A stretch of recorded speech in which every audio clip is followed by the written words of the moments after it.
Another ship returned home to port today, the USS Fox. Lisa Lake was at the dock for its chilly arrival this morning.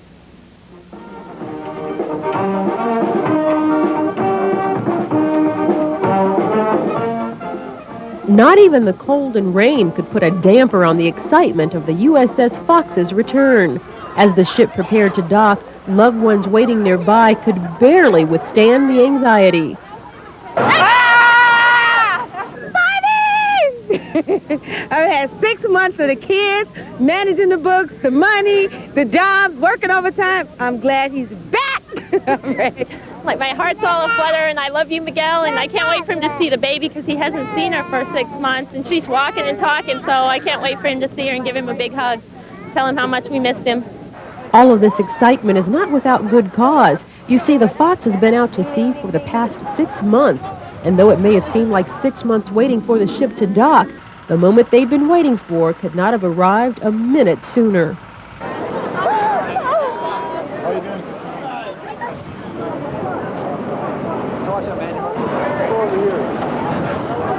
Oh, I'm glad it's over.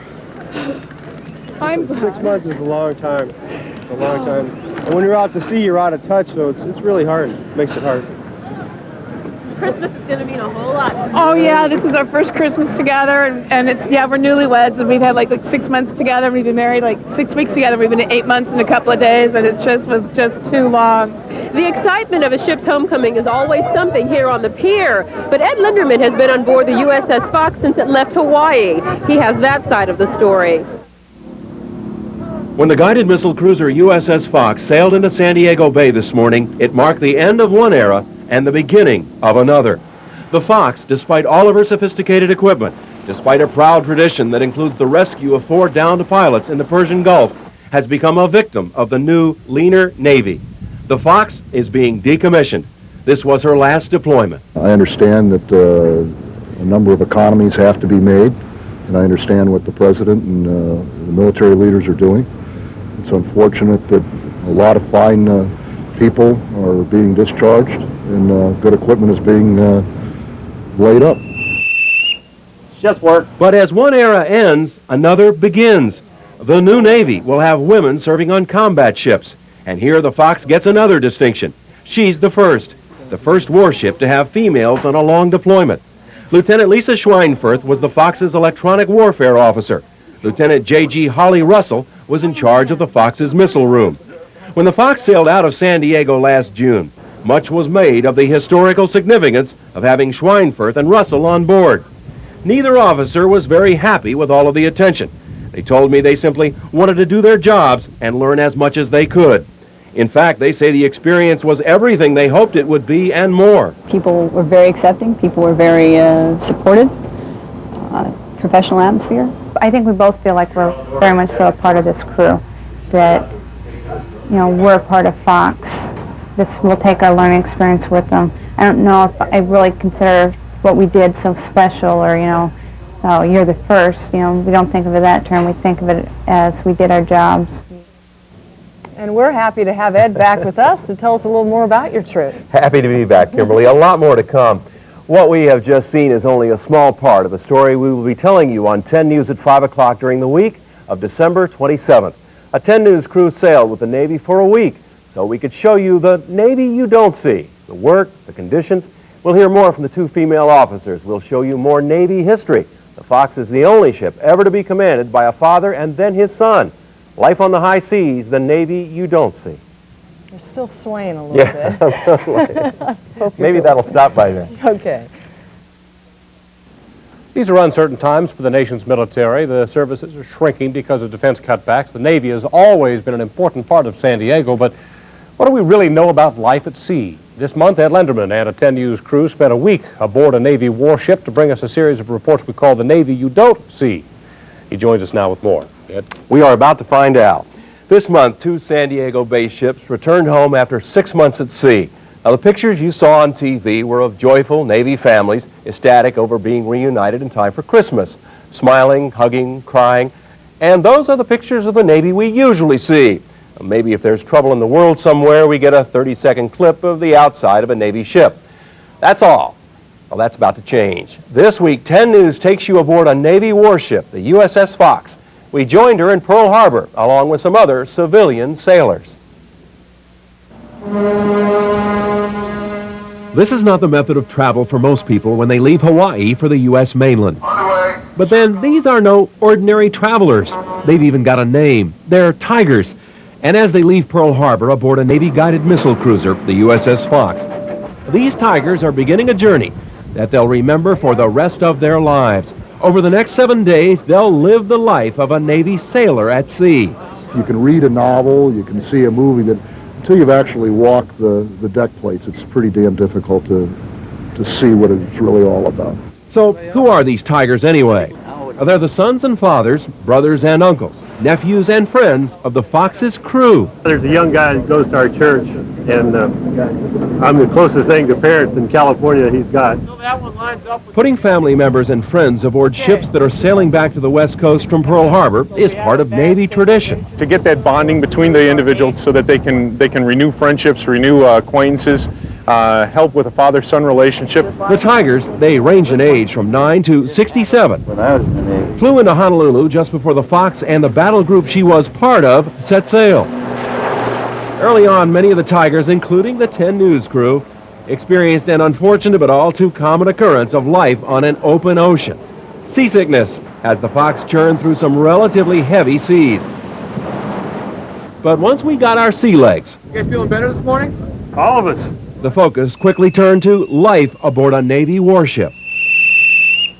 Just work. Sir, engine room master up, all head full, indicating 1, 2, 3 revolutions for 18 knots. This is a 5.5 hour watch, as long as what you have. This got to be total commitment and effort on everyone's part to operate a vessel this size. We all learned pretty fast that this life is hard, often dangerous work.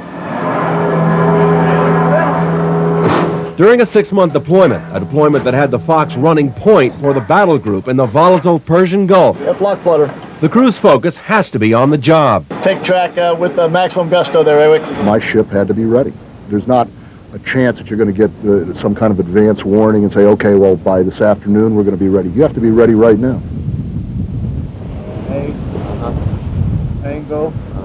Comfort takes a back seat when everyone is working 12, 16, 18-hour days. Well, I didn't realize how difficult it was for just little small things like taking showers and eating meals. And when the seas are boiling, we had to tie the chairs to the table and bolt lamps to the desk.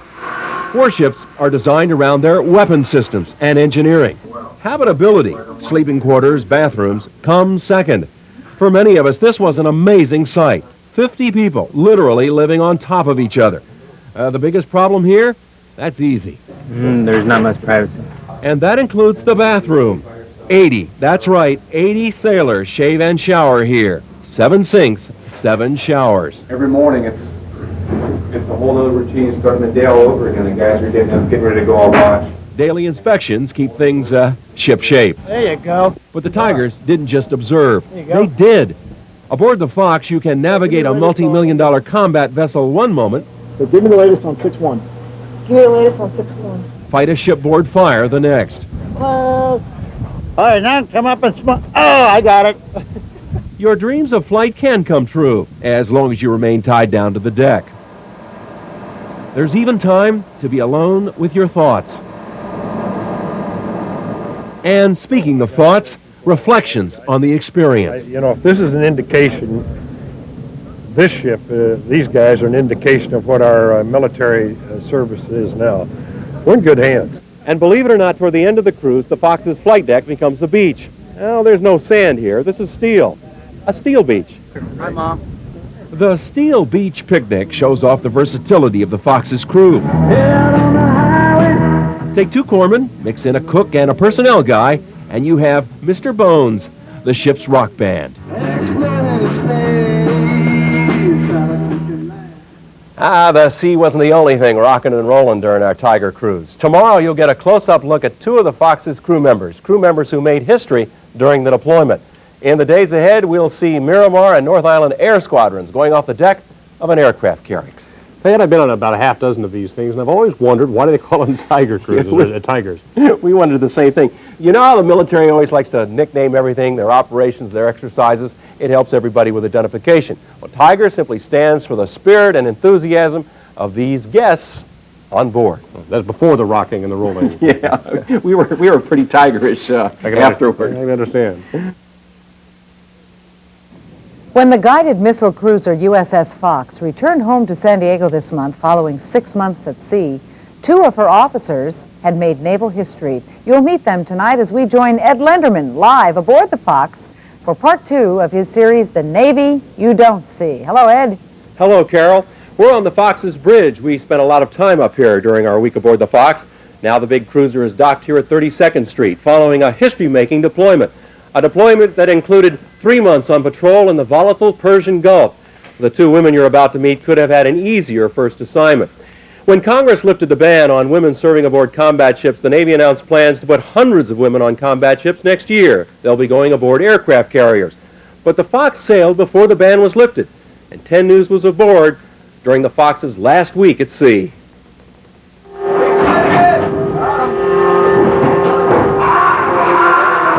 That's a $250,000 surface-to-air missile being locked and loaded aboard a Navy warship. It's one of 52 such missiles carried by the San Diego-based guided missile cruiser USS Fox. And the officer in charge of the missiles is a woman. That's right, a woman. Lieutenant J.G. Holly Russell. A couple of decks above the missile room, another woman, Lieutenant Lisa Schweinfurth, is in the Fox's Combat Information Center. Schweinfurth is the ship's electronic warfare officer. If one of Holly Russell's missiles was to be fired, Schweinfurth would be one of the people advising the Fox's captain whether to pull the trigger. When Schweinfurth and Russell joined the Navy, they hoped to one day have this kind of responsibility. But neither could have known that in the year 1993, they would walk into naval history. Last June, when the Fox set sail for the Western Pacific and the Persian Gulf, Schweinfurth and Russell became the first women in the Navy to serve on a combat ship during a long deployment. It was a big deal, lots of publicity.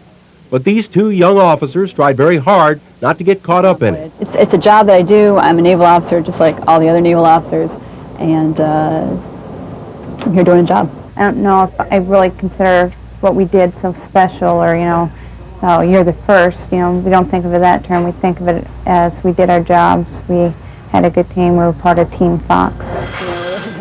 Russell and Schweinfurth were able to serve on a combat ship prior to congressional approval by accepting temporary duty assignments. While trying to downplay the significance of the event, both women acknowledge it put a lot of pressure on them. We didn't want to really do anything that would hurt anybody else's chances. We are setting the example, so to speak. There are a lot of people out there who are looking to say, hey, how's it going to go? How are things going to be? How's it going to work out? So how did it work out? The Fox's captain, Bob McCabe. They've done exceptionally well. They've absolutely done a superb job. Having said that, I think it's important to kind of put it in perspective. They've done no worse or no better than their male counterparts. They've just blended right in and done a great job. It was McCabe who requested female officers be assigned to the Fox. I foresee in the not-too-distant future women who are now just now authorized to serve in combatants within this last week or 2 are going to need the requisite skills, and the place to learn that is while deployed in a warship. People were very accepting. People were very supportive.